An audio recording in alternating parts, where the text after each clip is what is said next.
it's Maya. Welcome back to another video. So in today's video, I'm going to be showing you how I study for chemistry at GCSE level or equivalent to GCSE. So year 10 in the US and year 9 in the UK. I think. Wait, no, wrong. Year 10 in the US, year 11 in the UK. Sorry, got that wrong. But yeah, so I'll be showing you how I study chemistry, which for me is one of my favorite subjects. And I really enjoy doing it, and I'm not doing to brag, but I'm pretty good at it. So I wanted to show you guys how I study for it, and I will be doing a series on how I study for all of my subjects. So I have about 9 subjects where I take an exam at the end of the year. So I'll be showing you guys how I study for those, so including chemistry, math, bio, physics, history, geography, languages, English, literature and language, all that sort of jazz. So if you like it, don't forget to subscribe down below to stay tuned for those videos, because I'll be posting one every week starting from now. And probably next week I'll be doing either math or bio or physics, depending on what I'm studying, or if you guys want to see one of those. So yeah, without further ado, let's get started.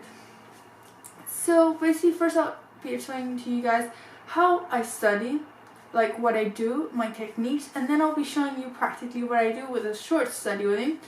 So basically what I use for chemistry is 2 techniques. So the first one is I make flashcards on a summary of the chapter. So I'll write down any key definitions which I need to know.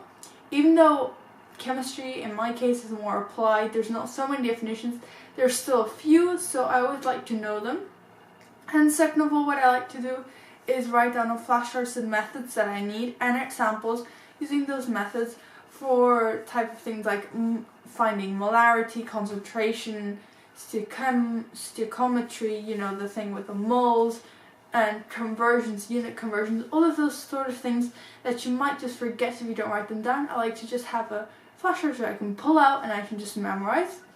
So then what I like to do is I like to start, like, I do the flashcards like 1 or 2 weeks before, and then like 5 or 6 days before the exam I like to read through it in the evening and in the morning, so it'll just stay in my head. And then if you really learn it very well for the test, then when you get to your exam, even if it's like 2 months later, you will still have some of it, maybe not very fresh, but you will still remember most of it. You just need to refresh a bit and then you'll know it.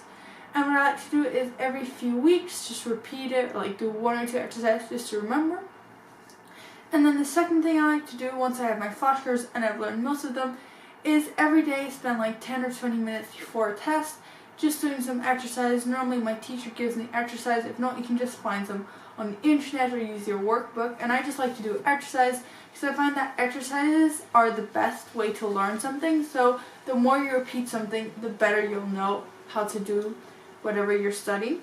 So yeah, I hope these kind of make sense. And now let's get into the short study with me. So just to tell you what I'm studying right now, so I have a test on molarity and concentration and like molarity stoichiometry. I don't know how to pronounce that word, but yeah, so without further ado, let's get into the short study with me.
short video on how I study for chemistry, and don't forget to stay tuned for next week where I will be doing another study like Q&A tips and tricks on certain subjects. So this is a series which I'll be doing for I think like 2 months or something like that.